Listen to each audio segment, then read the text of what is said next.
Honroso aniversario se cumple este lunes en Afganistán. Hace un año y luego del abandono de las tropas de Estados Unidos y sus socios de la OTAN, el país volvió a caer bajo el control del régimen talibán. Las esperanzas de que los islamistas instauraran un gobierno más respetuoso de los derechos humanos se esfuman en medio de una de las peores crisis humanitarias del mundo. Estos son nuestros titulares. Un año turbulento ha visto un desplome de la economía afgana, retrocesos en el acceso de las mujeres a la educación y al trabajo y duros reproches de olvido e indiferencia por parte de la comunidad internacional. Preguntamos a una voz experta hacia dónde se dirige el país. Además, en medio de la guerra en Ucrania, el presidente de Rusia, Vladimir Putin, se ofrece a armar con equipos modernos a sus aliados de América Latina, Asia y África. Aprovecha un foro de armamento cerca de Moscú para mostrar el poderío de la industria militar de su país. Y en Ecuador comienza a regir el estado de excepción en la ciudad de Guayaquil, donde las autoridades realizaron allanamientos y efectuaron arrestos tras la explosión que dejó 5 muertos el fin de semana y que el gobierno atribuye al crimen organizado.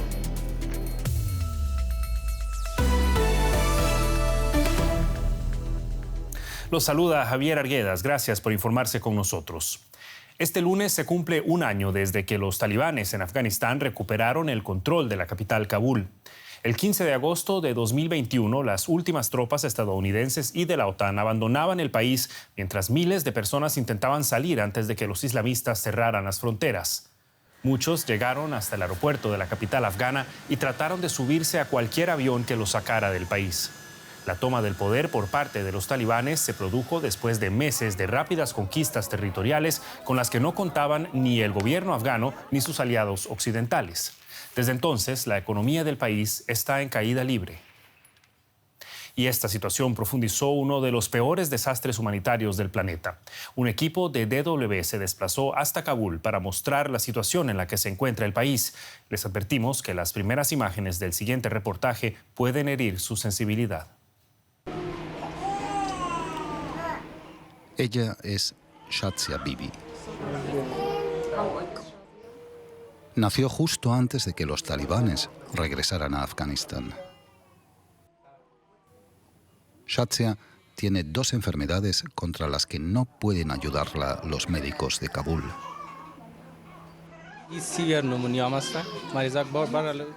Sufre una severa neumonía y también malnutrición.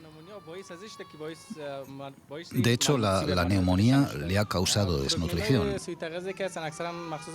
El pronóstico para niños tan pequeños y así de enfermos como ella no es bueno. Su desarrollo e inteligencia pueden verse afectados. La madre de Shazia no quiso ser filmada, pero nos contó que tiene 8 hijos y está embarazada del 9º. Nunca hay suficiente comida en casa, dijo, y no hay dinero para medicinas. La mitad de los habitantes de Afganistán sufren la grave escasez de alimentos. Son 20 millones de personas las que pasan tanta hambre que sus vidas corren peligro. Mientras recorremos Kabul, la realidad se hace evidente.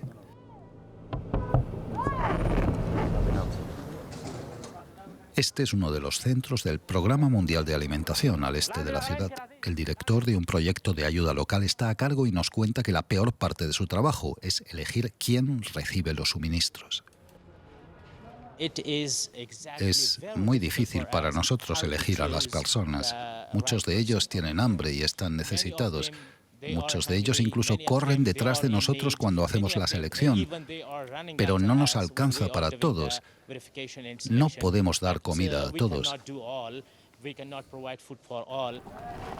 Los elegidos reciben 50 kilos de trigo, algo más de 6 kilos de lentejas y 5 litros de aceite para cocinar.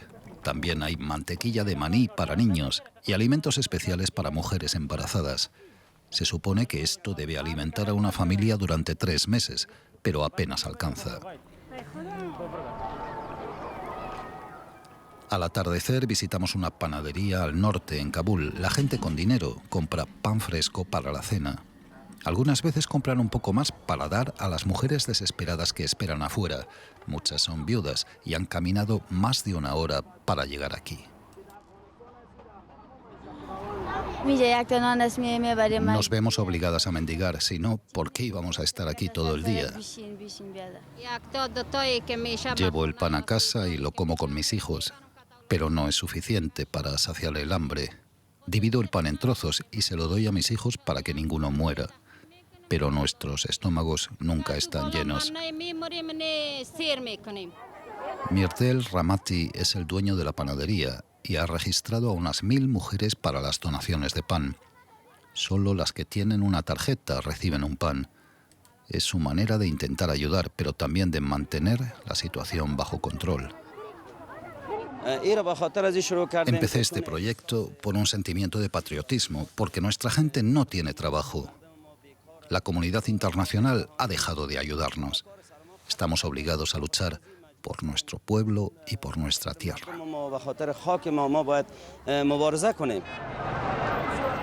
Los afganos no solo son víctimas de los masivos recortes de ayuda internacional, sino también de las sanciones contra sus gobernantes fundamentalistas. Miles de millones de dólares de activos nacionales en el extranjero están congelados. Aunque los mercados callejeros continúan, la economía de Afganistán está colapsando. Los talibanes no tienen experiencia en atender a millones de personas desesperadas en crisis. Ni un solo país ha reconocido su régimen y este estatus les está costando caro a los afganos.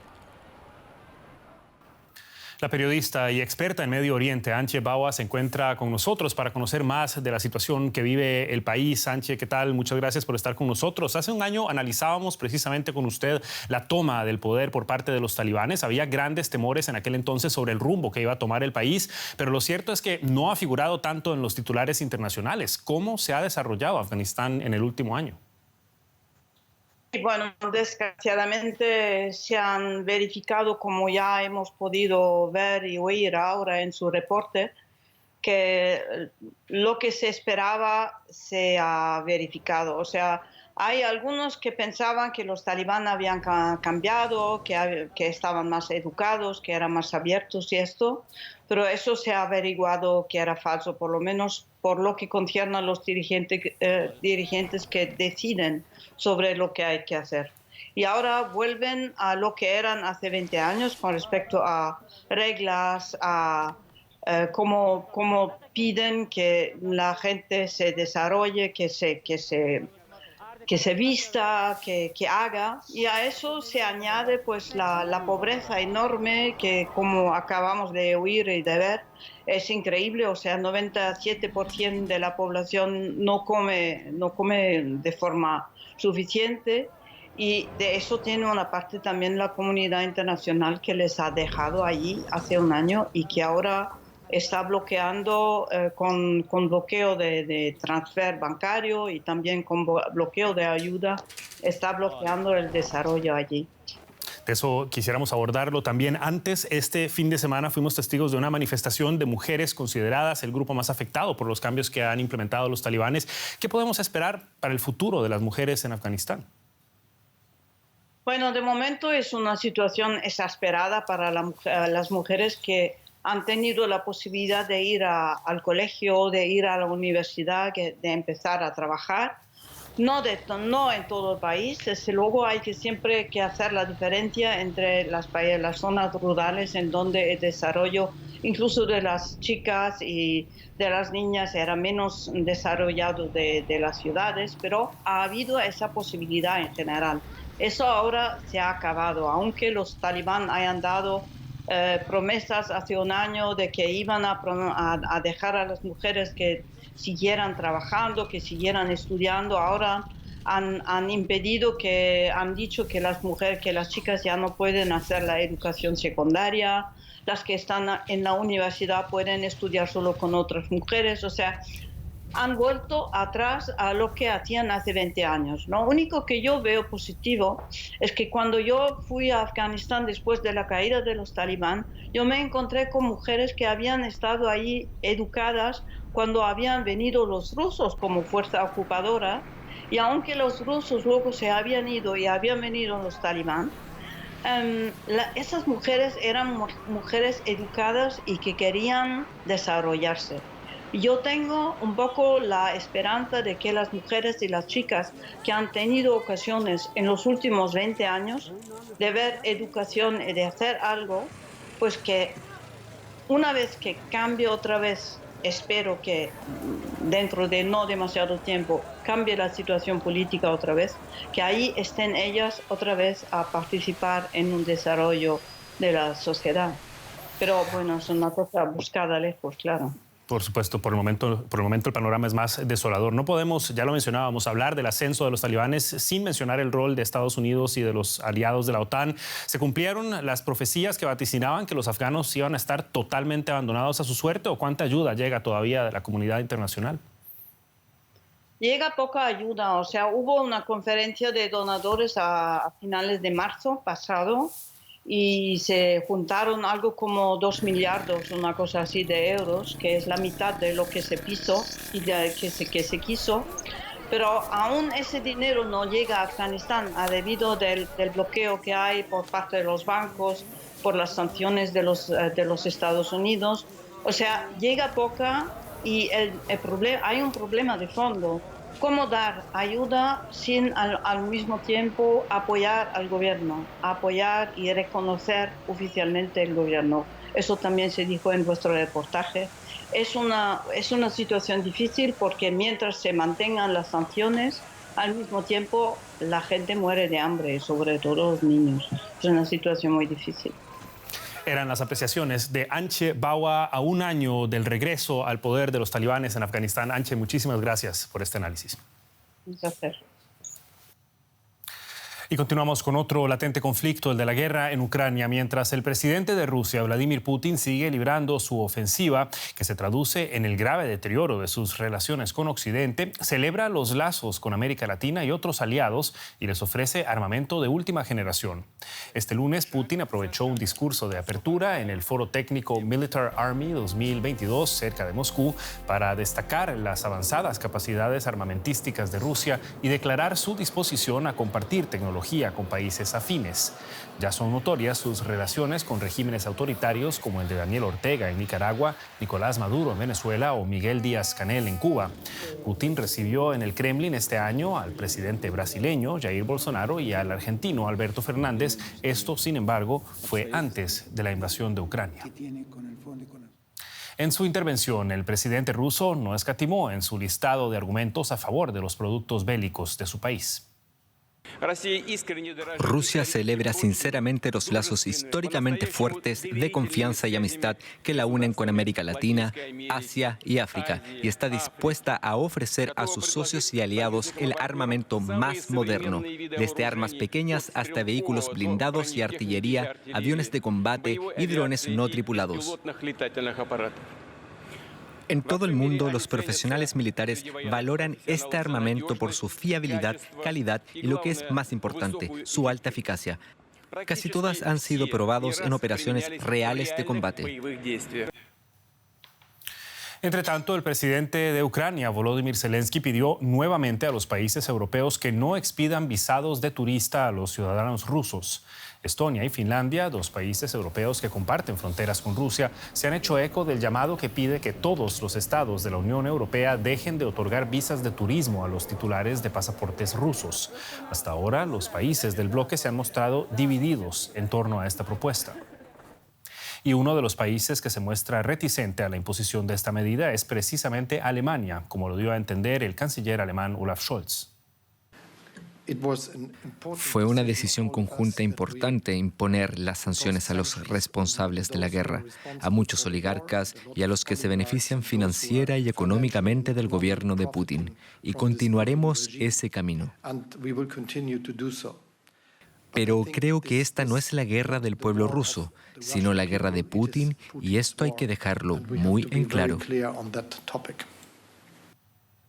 Bien, pasamos ahora a la economía con Andrés Blumenkranz. Y Andrés, dicen que todo lo que sube tiene que bajar. Así es, Javier, aunque la guerra está dejando suspendida la ley de gravedad por el momento, hoy es verdad que podemos decir que ha bajado el precio del petróleo en el mercado energético. Hace mucho que esto no pasaba, por lo menos desde el inicio de la guerra. Pero resulta que ahora el enfriamiento de la economía china y también la posibilidad de avances en las negociaciones para un acuerdo nuclear con Irán están aliviando la presión sobre los precios. El crudo West Texas Intermediate bajó un 5,7% por debajo de los $87 el galón. Este es el precio más bajo en más de 6 meses. La semana ha comenzado en baja después de que China anunciara un inesperado recorte de las tasas de interés ante malos datos económicos. Por su parte, Irán está dando señales favorables a un nuevo acuerdo nuclear, lo que facilitaría su retorno a los mercados internacionales de crudo. Y de esto hablamos ahora mismo con nuestra corresponsal Ana Nieto en Nueva York. Ana, el petróleo baja entonces, pero por noticias que no son muy alentadoras, al menos las que vienen de China. ¿Es un alivio económico o no? Es un alivio, desde luego, a corto plazo para los bolsillos de muchísimos estadounidenses, para los cuales el precio de la gasolina es un verdadero dolor de cabeza, no solamente para los particulares, sino también para las empresas y para, en general, la industria. La gasolina llegó a su precio máximo en junio a $5 por barril, por galón. Eso ha dejado un muy mal sabor de boca entre los conductores y entre todos los usuarios que no han vuelto realmente a las carreteras. Hay muy bajo consumo si se compara con otros años. Con todo y con ello, la gasolina ha bajado la semana pasada por debajo de los $4. Y ahora la Agencia de Información de la Energía cree que se va a mantener por debajo de los $4 hasta finales de año. Eso, por supuesto, si la OPEP no decide rebajar la producción para hacer frente a la contracción de la demanda que pueda venir por China o por otras economías grandes como China que puedan también desacelerar su crecimiento.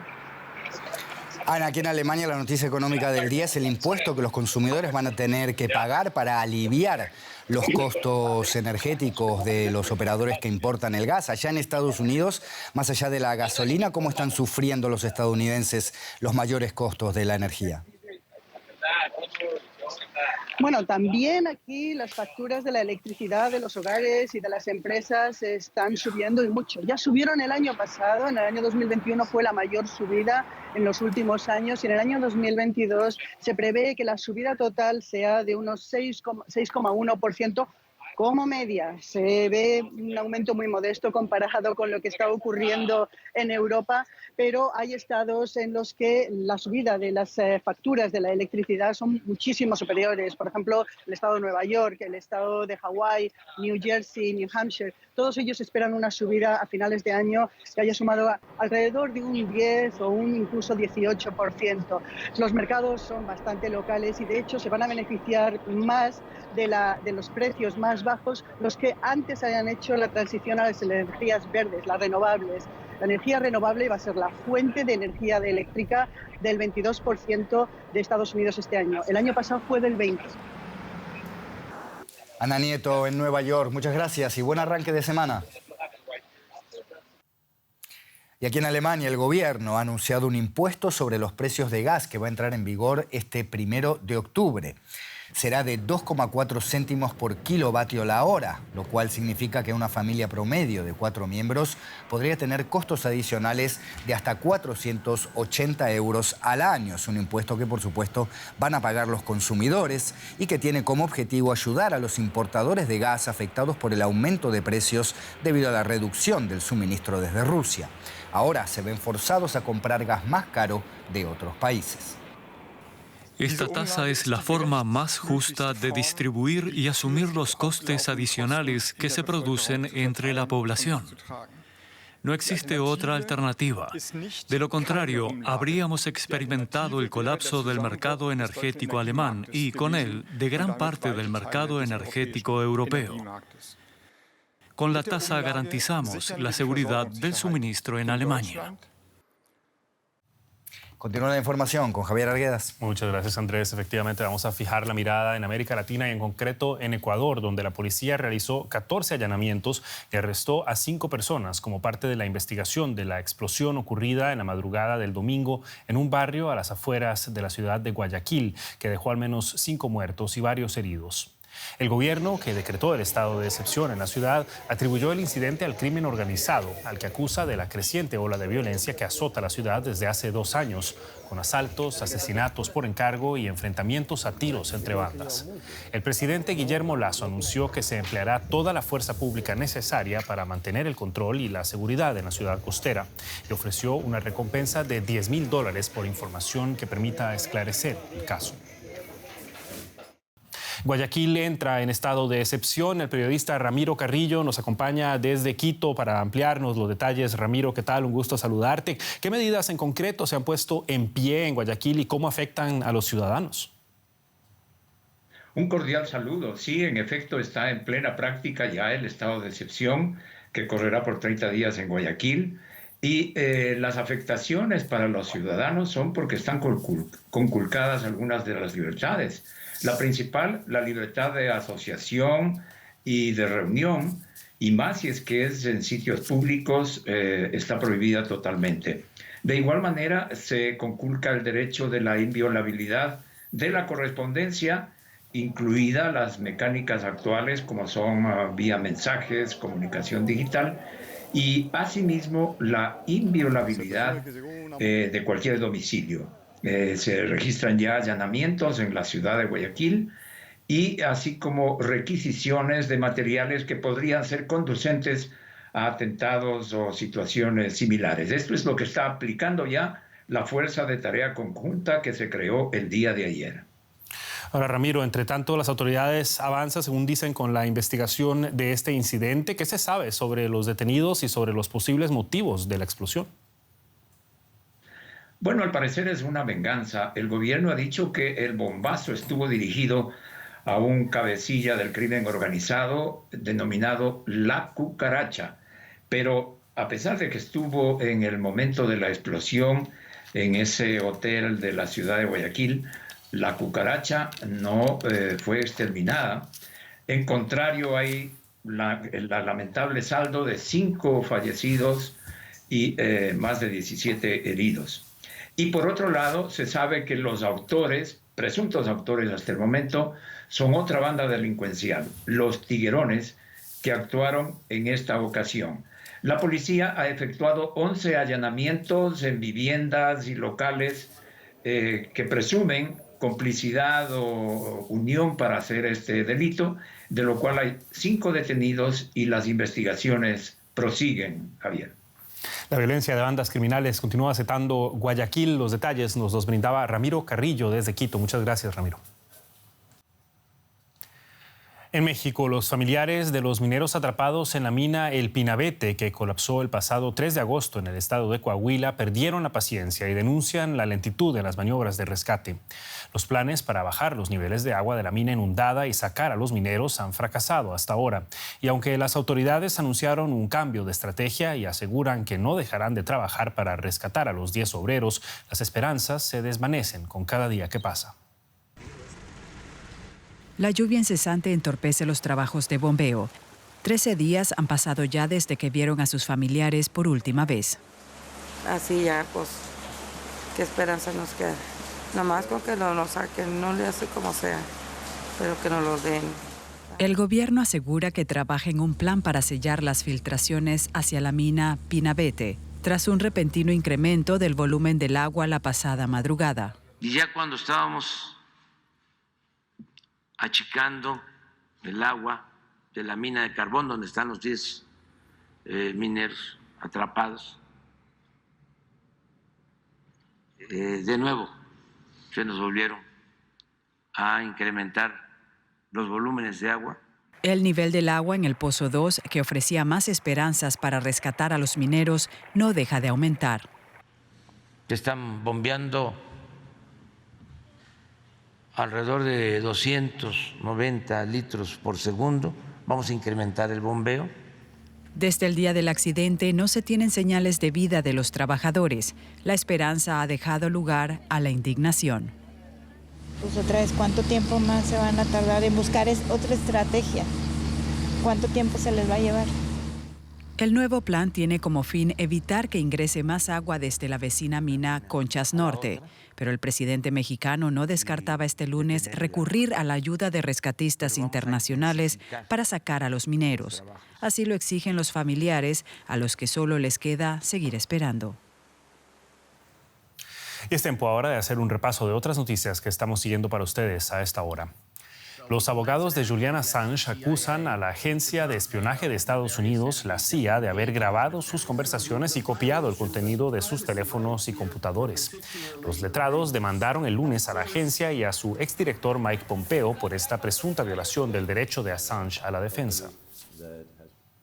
Las compañías navieras alemanas se preparan para lo peor debido a que el nivel de las aguas del río Rin desciende a niveles críticos. Las autoridades advierten que muchas embarcaciones no podrán navegar por estas vías fluviales si los caudales se reducen mucho más. Se trata de una consecuencia directa de la sequía que está dejando sin agua muchos ríos en Europa. China afirma haber realizado más ejercicios militares cerca de Taiwán en respuesta a una nueva visita de un grupo de 5 congresistas estadounidenses a la isla autogobernada. Una delegación del Congreso de ese país llegó a Taipei para reunirse con legisladores taiwaneses solo 2 semanas después de que un viaje similar de la presidenta de la Cámara de Representantes, Nancy Pelosi, enfureciera a Pekín. Y la Junta Militar de Birmania ordenó a la ex líder Aung San Suu Kyi a permanecer 6 años más en la cárcel por presunta corrupción. La condena se suma a otros 11 años de cárcel a los que había sido sentenciada previamente por cargos similares tras su derrocamiento en febrero del año 2021. La autoridad electoral de Kenia declaró a William Ruto ganador de las elecciones presidenciales celebradas el pasado 9 de agosto. Ruto, actual vicepresidente, se enfrentó al líder de la oposición, Raila Odinga, en unos comicios muy reñidos. Momentos antes del anuncio de su victoria, se registraron incidentes en el Centro Nacional de Conteo Electoral cuando 4 miembros de la Comisión Electoral anunciaron que rechazaban el resultado. Los comicios se desarrollaron de forma relativamente pacífica, teniendo en cuenta los disturbios postelectorales de 2007, en los que murieron más de 1,000 personas. Y nos vamos con una noticia más alentadora. Algunos de los ajedrecistas más atléticos del mundo se enfrentan, pero bajo el agua. Se trata del Campeonato Mundial de Ajedrez Subacuático de Londres, una batalla de capacidad pulmonar e ingenio. Los participantes aguantan la respiración mientras hacen sus movimientos en un tablero sumergido en una piscina. El polaco Michał Mazurkiewicz se llevó el título tras 4 rondas. Y con esto nos despedimos. Gracias por habernos acompañado. Los esperamos en una próxima edición o cuando gusten en dw.com y nuestras redes sociales. Hasta entonces, que la pasen bien.